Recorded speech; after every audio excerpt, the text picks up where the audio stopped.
أهلا بكم يا أحلى متابعين في قناتكم. النهاردة معايا ليكم حكاية حقيقية ومشوقة جدا، فمتنسوش تعملوا اشتراك وتفعلوا الجرس عشان يوصلكم كل جديد.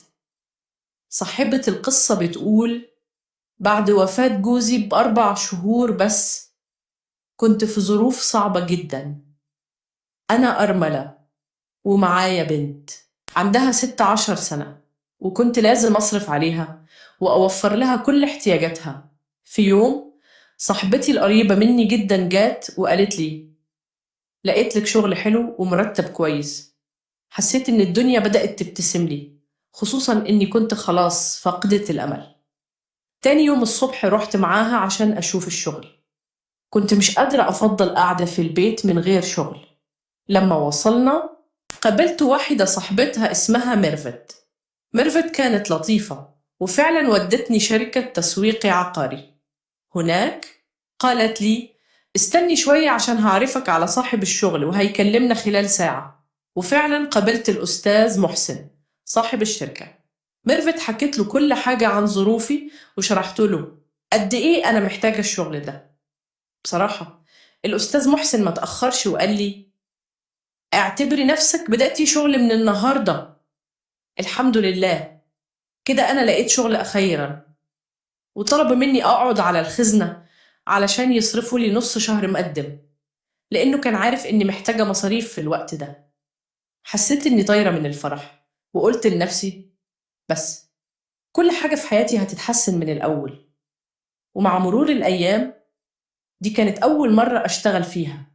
عمري ما اشتغلت قبل كده، بس كنت قد إيه ملتزمة، ومواعيد الشغل عندي كانت مقدسة عشان أقدر أصرف على بنتي ونعيش كويس. كنت كمان عايزة أبقى شخصية ملتزمة في شغلي عشان الشغل يمسك فيا. لكن بعد شوية ابتديت ألاحظ نظرات غريبة جدا من الموظفين، خصوصا الرجالة. النظرات دي كانت مش مفهومة في الأول، لكن مع الوقت النظرات دي اتحولت لأفعال. كل واحد كان بيحاول يقرب مني بطريقة مختلفة. لما حكيت لصاحبتي ميرفت عن الموضوع قالت لي: لبسك هو اللي بيظهر تفاصيل جسمك، وده ملفت للأنظار. ليه ما تلبسيش لبس محتشم أكتر؟ بصراحة ما اهتمتش بكلامها في الأول، وقلت في بالي: هي بتهزر ولا إيه؟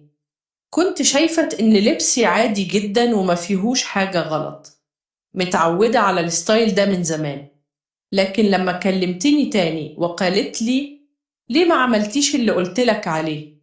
قلت لنفسي: أنا موظفة وواجهة للشركة، لازم ألبس لبس شيك وحلو، مش معقولة أروح بالعباية يعني. لكن الحقيقة واضح إن كان عندها حق.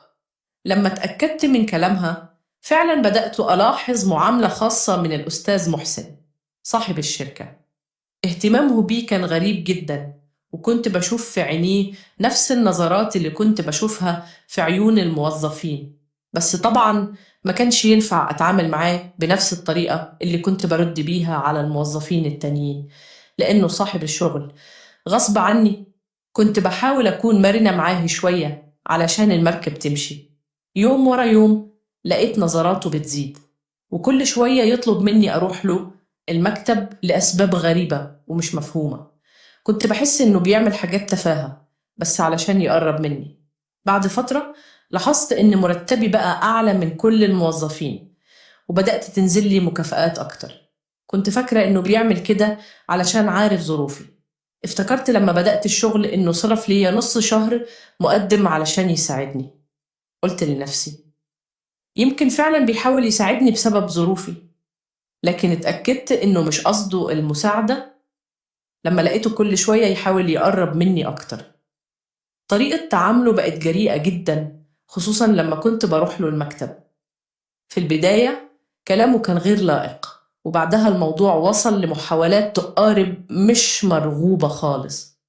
كنت بحاول أتجاهله وأعمل نفسي مش فاهمة، لأن ده كان مصدر رزقي الوحيد اللي بصرف منه على بنتي. لحد ما في يوم بقى صريح أكتر وطلب مني نخرج ونتعشى لوحدنا.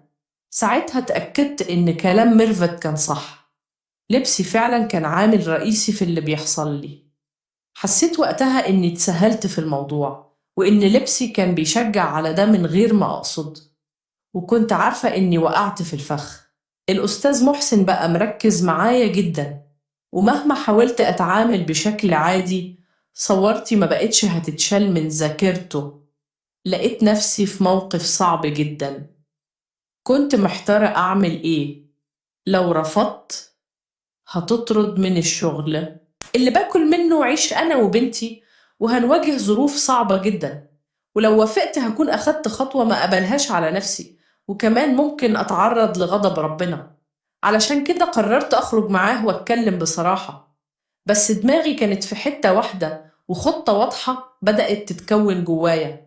خطتي كانت محسوبة بحرص، وبدأت أنفذها مع محسن، خصوصا بعد أول مرة خرجت معاه. حسيت من نظراته إن الموضوع مش مجرد إعجاب عادي، كان واضح إنه بدأ يحبني بجد، مش بس معجب بشكلي أو بمظهري. علشان كده قررت أتصرف بحذر شديد وبأسلوب فيه تشويق، علشان أوصل لنقطة إنه يفكر فيا كشريكة حياة، مش مجرد علاقة عابرة. لما بدأ محسن يطلب مني الارتباط بشكل مباشر، قلت له بصراحة الموضوع ده بالنسبة لي لا يمكن يكون إلا في إطار الجواز، ووضحت له إن لو هو فعلا عايزني يبقى لازم يكون من خلال الجواز. كنت واثقة إنه شخص محترم وصاحب شركة، فكان صعب عليه يضغط عليا أكتر. رد عليا ووافق على الجواز، لكنه اشترط إنه يكون بشكل غير علني، وأنا وافقت، لأن أهم حاجة عندي كانت إن العلاقة تبقى شرعية ومقبولة دينيا. قبل ما أوافق كلمت بنتي اللي عندها 14 سنة، قلت لها بهدوء: أنا عارفة إن الموضوع ده ممكن يزعلك، بس جالي عريس محترم وصاحب الشركة اللي بشتغل فيها، وده ممكن يحسن حياتنا كلنا. هي كانت متفاجئة في الأول، لكن في النهاية وافقت بعد ما فهمت ظروفي. بعد كده محسن أجرى لنا شقة بعيدة عن بيته، وكان بيته في منطقة راقية. وطلب محسن طلب مني أسيب الشغل لأنه كان شايف إن ده هيخلي علاقتنا مريحة أكتر بعيد عن أي ضغوط. قال لي إنه هيصرف لي مرتب شهري أعيش بيه أنا وبنتي، وفعلا اتفقنا إنه هيزورني مرتين في الأسبوع وأنا أبقى على علم بكل حاجة تخصه.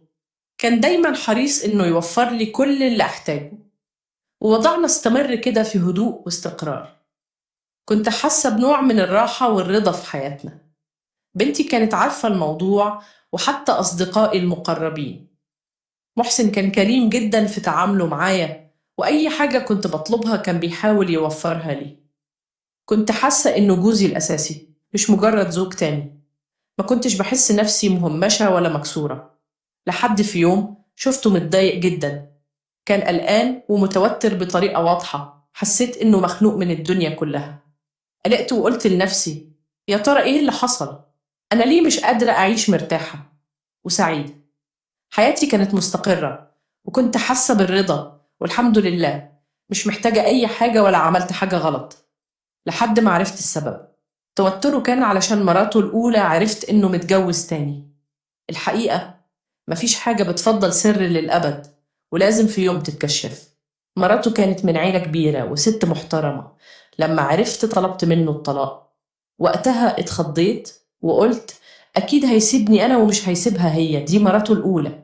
لكن لما سألته طب هتعمل إيه؟